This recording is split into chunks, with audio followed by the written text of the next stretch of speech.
training coordinators, fellow trainees, and guests, welcome to our exit evaluation and SWOT-R presentation for our on-the-job training program. I am Ange. And I am Charm. We will be your host for today.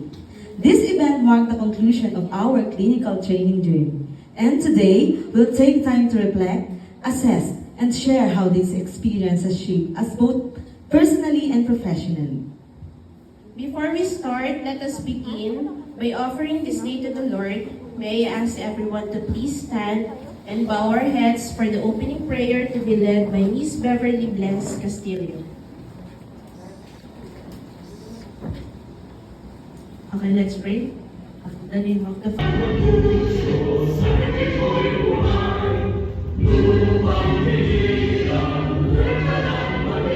our presentation, where we as trainees share our observations about our training experience, the strengths that help us grow, the weaknesses that challenge us, the opportunities that motivated us, the threats we encountered, and our recommendations to improve future training.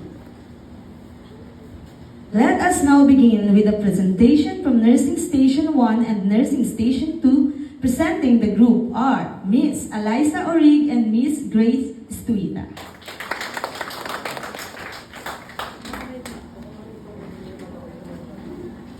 Sa Jollibee.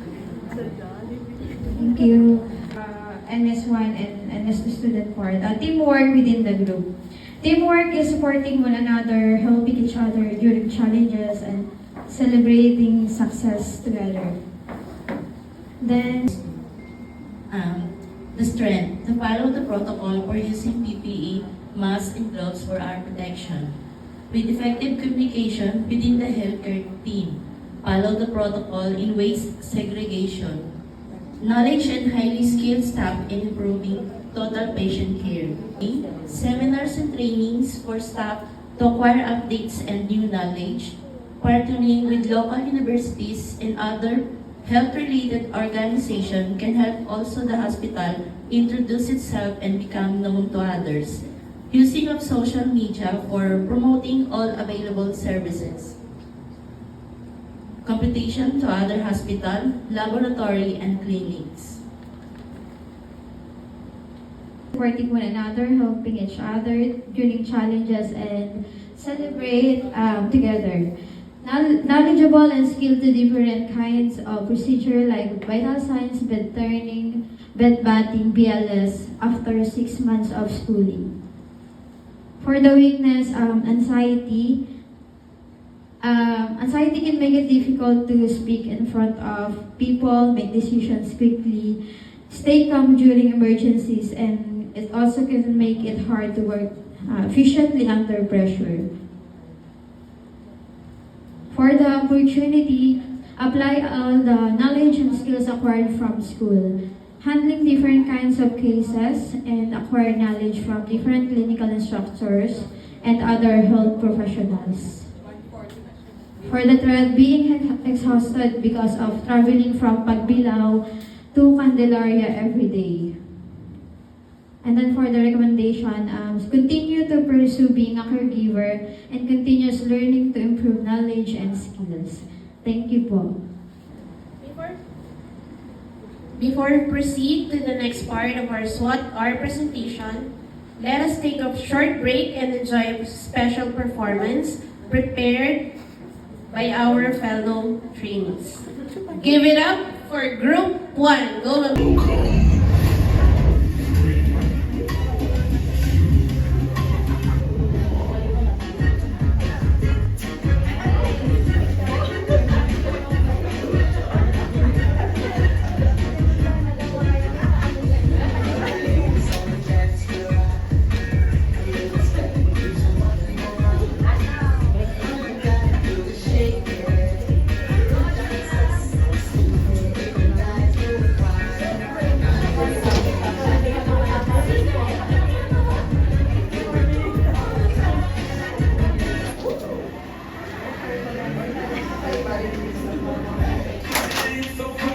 So far, you blow my mind. Turn around and let me see it from behind. Let's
ER, emergency room. To present their insight and evaluation, please welcome Group 2, represented by Mr. Marlon Alastoy and Miss Maribeth Rodovisa.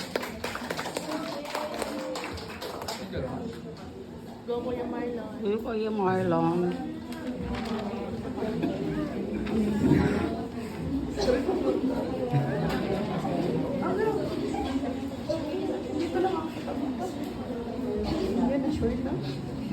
Good afternoon everyone. To our guests, good afternoon po sa aking mga classmates at sa aking CR. Thank you very much for coming. Ako po si Maribeth Rodovisa and Marlon.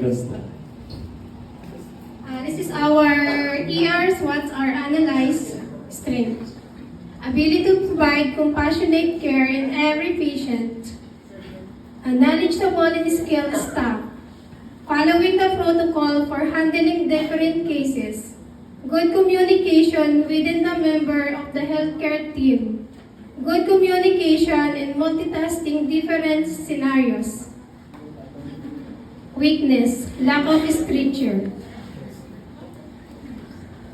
Opportunity. Through good service to the patient, they will be promote the hospital to others. Kakrap kita, Angelica.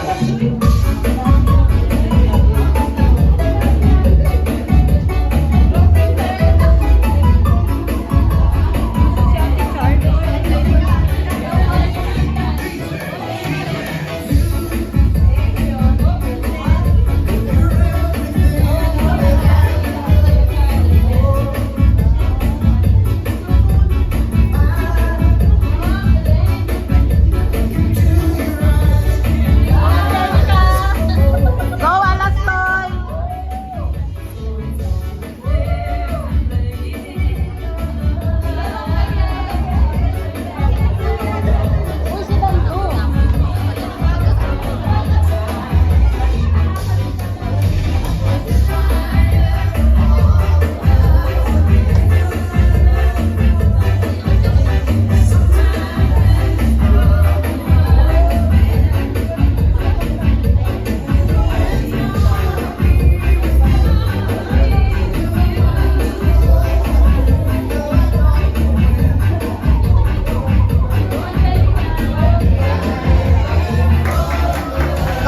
Go, Dan, go!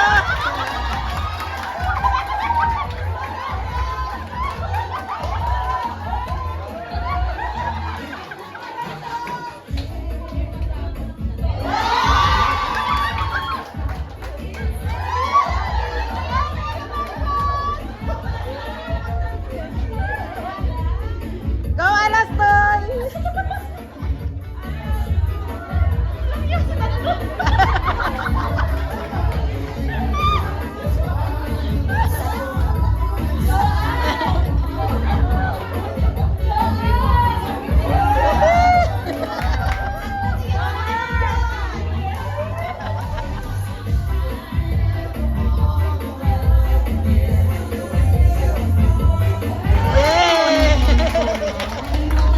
Yung medical terms na natutunan talaga natin. Tsaka mga procedures dito sa ospital. Isang great experience po yung natutunan talaga namin for 20 days. Agree, Ma'am Angie? At this point in our program, we will now hear from the respected leaders who have witnessed our growth during clinical journey. Our head nurses from Nursing Station 1, Nursing Station 2, and Emergency Room. These individuals have guided us, challenged us, and inspired us to become a better version of ourselves, both as trainees and as a future healthcare providers.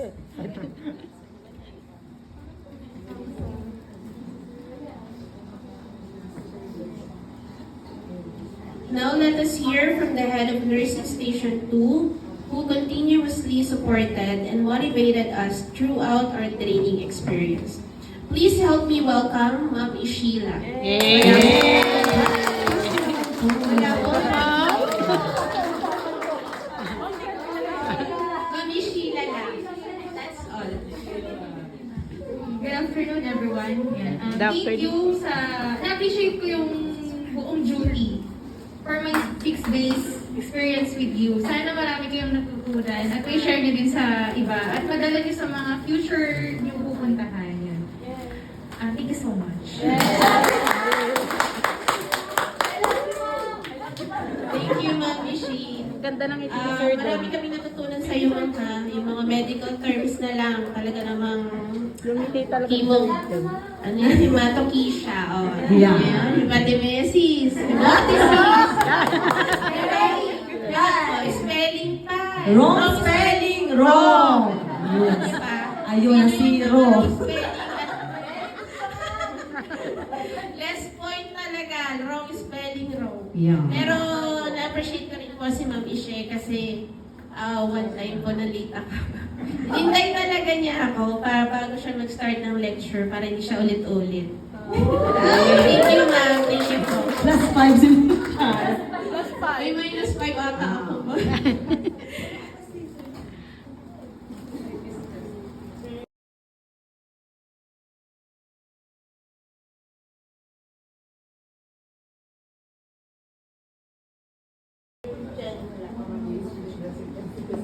And finally, we are honored to hear a message from the head of the emergency room. Ay, wala si Sir Christian. Okay na lang. Wala. Umalis na si Sir Kai. Okay. Naramdaman niya siguro. Niyayasan tayo. Si Ma'am Donna po. Ay, In behalf. As we continue our program, it is our honor to hear a special message from someone who has played a vital role in coordinating and supporting our clinical experience behind the scenes. She ensured that our assignments were properly facilitated and that we are professionally guided from our first day up to this exit evaluation. Let us now welcome the head of Human Resources Department. In behalf of Ma'am Jeneline Lobrica, Ma'am Cyrene Fabregas. Ayun, good afternoon everyone. So, it's nice meeting you all po. And gusto ko lang sabihin I hope na lahat ng experiences nyo dito sa Peter Paul ay maging fruitful sa mga journey nyo pa sa susunod na panahon. Thank you po. Thank you, Ma'am. Thank you, ma'am.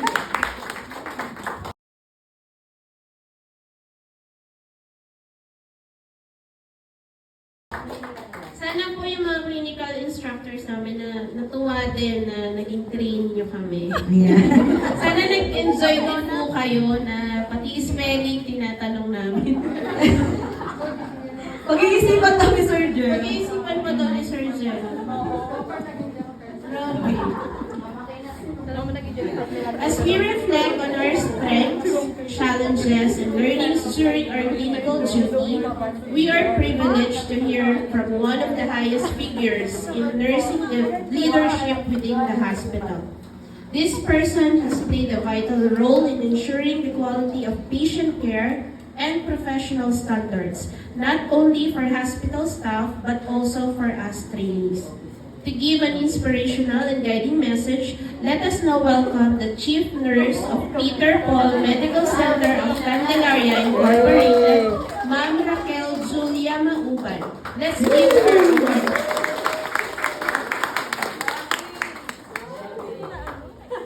Okay, good afternoon. So, sabi ni Sir Jem, the guest can have an observation related to your SWOT-R. Okay? Sabi nga, magbigay daw ako ng inspirational. So, nakakatuwa because very appreciative because ginamit niyo yung aming Peter Paul Hill. So, ibig sabihin, you have been part of PPMCCI. So, nakakatuwa because I do not know, di ba you had your orientation with our QA and she she presented what was in or at PBMCCI. So, sa lahat ng siguro dahil lahat kayo, you are already at your age of yung, alam niyo yun, yung mature. Because the way you present your program today, maayos, well presented, and yun, nakakatuwa kasi na-appreciate ninyo lahat ng ginagawa namin, though nagkaroon kami ng bago ito mapolish, we've been through a lot. So, alam po yan ni Sir Jem and ni Ma'am Suzanne. So, kaya yun nga, sabi ko nga Sir Jem, keep on praying that we will be having this. Kasi nga po ay medyo 50-50 kami that time. Pero, in God's will, yun, nandito kayo ngayon sa amin. So, if I am not mistaken, kayo po ay patatlong batch na ng ALS Tagbilaw. Tama, member? Ano nga po ang core values ni Peter Paul? Ano po? Heart. Heart. So what is heart? What is heart? Okay, holistic. What is E? Excellence. A? Accountability. Accountability. And R? Response. Resilience. And T? Teamwork. Kasi halos lahat ng inyong SWOT R may teamwork. And good luck po sa inyong lahat and good afternoon.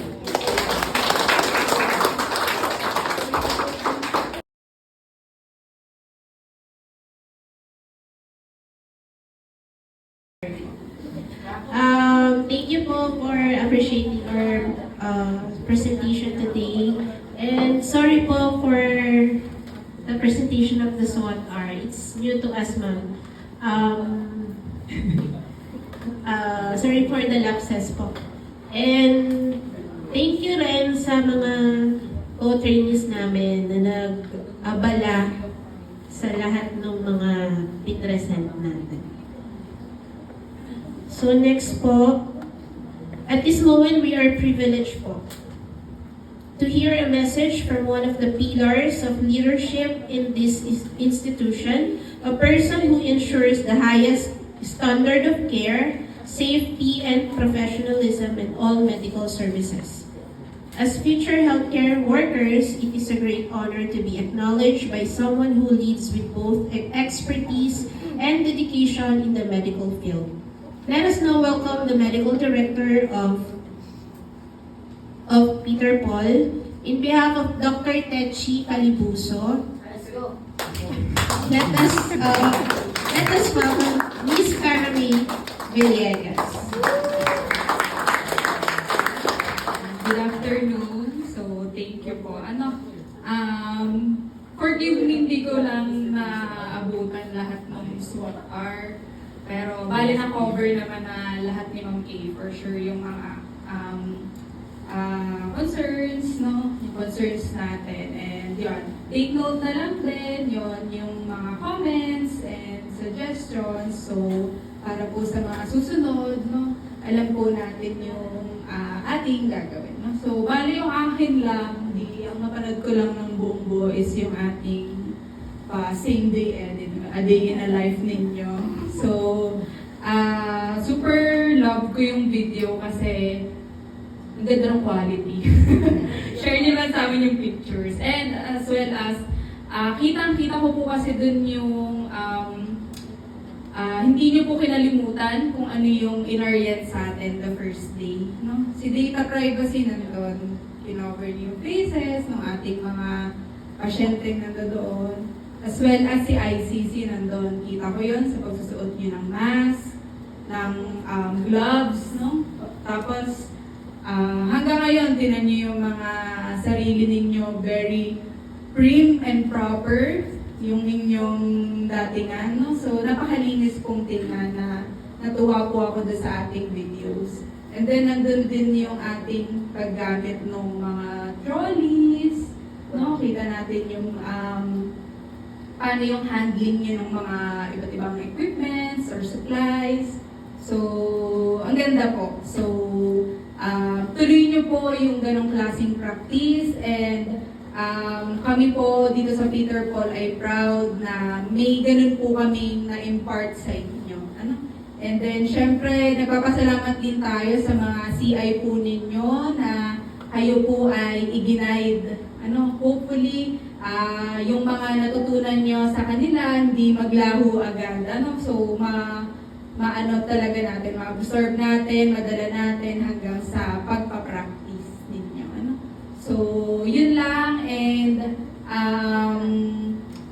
yun na, proud kami na kayo po ay nakapag-practice dito sa aming facility and yun, sana wag nyo kaming biguin sa mga susunod nyong mga pupuntahan. No? Make us proud na nakapag-practice kayo dito, may mga nakuha po kayong best practices, magagandang practices dito sa hospital. Ano? So, yun lang. Maraming salamat sa mga tulong po na naibigay niyo po sa amin. Ano? So, yun lang and thank you. Thank you.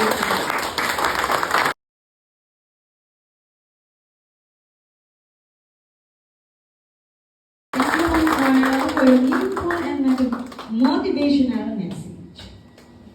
And now we come to final part of our SWOT R and exit evaluation program. At this point, we would like to hear a message that formally closes today's meaningful event. A message of gratitude, encouragement, and inspirational as we end our clinical journey and prepared to take the next step. Let's all welcome Ma'am Joanne Manalo. Effort and your time in preparing for this exit evaluation and for your SWOT-R presentation. Ano po?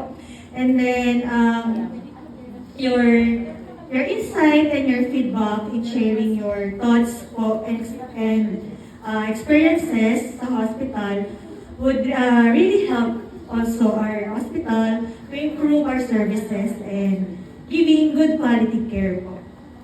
Tapos, ano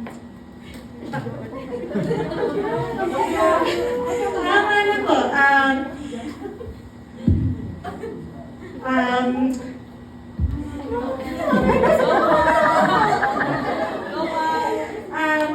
we also thank you for your,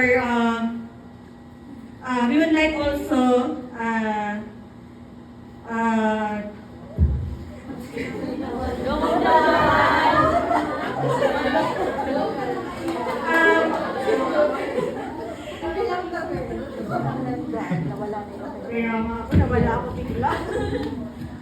and then, yun nga po, sana marami kayo natutunan, experiences na magagamit nyo sa future po ninyo. And remember that learning is a continuous process pa rin. And we hope that you still develop your skills. Siyempre, hindi lang yung skills.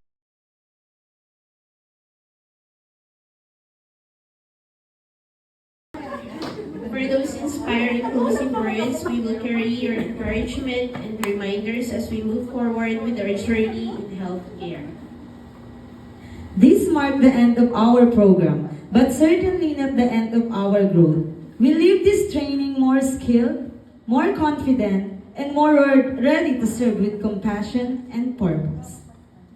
On behalf of the entire batch 8 of ALS, we thank all our instructors, mentors, hospital staff, and fellow trainees. Congratulations po to all of us. Thank you po sa lahat ng guests po na umattend po sa aming presentation. Sir Jem.